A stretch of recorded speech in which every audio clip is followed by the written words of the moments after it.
All right, so here is the breakdown of voting here in Georgia. One, Republicans or likely Republicans look to be the dominant force during the early voting period. Counties that typically voted for Trump in 2020 were voting at levels at the same or higher than 2020. They also were voting in a larger aggregate total. So some counties in particular that had voted for Trump in 2020 are now maxing or approaching their maximum capacity. So some counties by the end of Friday had a total turnout somewhere between 60 and 80% in some counties. And so today there could be counties that reach 100% capacity with their voting for Trump.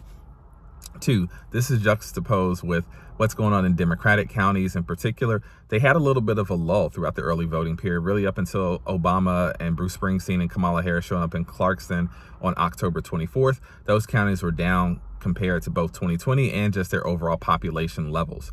And so ever since October 24th, there has been an increase in overall turnout in Democratic counties and precincts, but will that be enough? We don't know. Today is really the show and tell for both of those. So that brings us to part 3, which is what's going to happen in 2 particular counties, one of which is DeKalb County, which is where I'm at right now here in Decatur. And the other one is in Clayton County. Both of those counties delivered big for Biden in 2020, and they were the impetus that pushed Biden over. If you guys remember in 2020, late last night, when the DeKalb County and Clayton County numbers, that was the numbers that actually pushed over Biden. It also pushed over Ossoff to win in 2020. And so right now, those counties had demand and overall turnout during the early voting period that was lower than 2020 and then lower than its population totals would suggest. And so right now, those are concerns for the Democrats in particular, because if they have their voters who voted in 2020 in those counties, they need them to come back out and show again. Those are 2 of our most diverse counties. South DeKalb is also one of our largest Black populations. So those 2 groups in particular have typically voted Democrat 80 to 90% of the time. DeKalb County as a whole votes Democrat 80 to 90% of the time. And so they really need them to show up again, and they got to show up today. So we'll see how that goes. And that brings us to number 4. Maybe the Republicans did peak in early voting, but that may not matter if the Democrats can't get enough of a surge today on early voting. So that brings us to number 5, which is in addition to the Democrats really needing South DeKalb and Clayton to deliver, they also need to see what's going to happen in Gwinnett and Fulton County. Both of those counties are 2 counties over 1 million people in population, but it's a tale of 2 different turnouts. Fulton County has about 150,000 more registered voters than Gwinnett County, and both of those counties were still down in terms of overall turnout for both Democrats and Republicans, which was weird.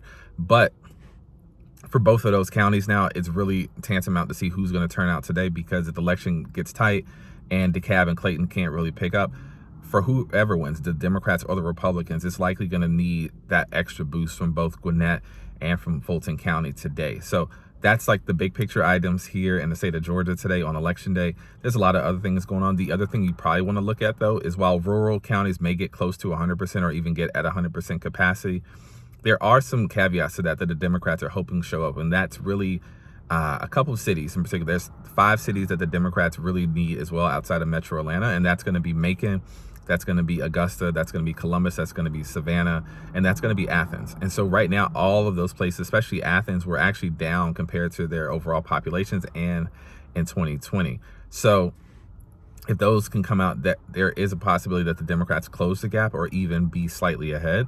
But we'll see. Those 5 cities really have to show up today. And if they don't, then the Republicans can have a sigh of relief. Also for the Republicans, there's a bit of concern going forward, which is that they may have peaked on their votes here with Trump, with arguably the most popular candidate the Republicans have ever had.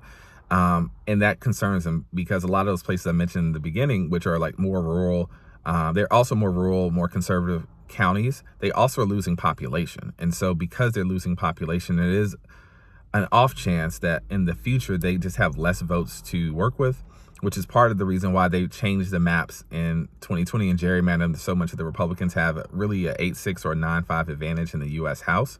But also because long term, if the Republicans do see that while they have a high enthusiasm for a Trump or a Trump-like candidate, their party in general is losing voters. And so a lot of Republicans may not vote this election, or some of them may be split ticket where they vote down ballot for Republicans and vote for Democrats.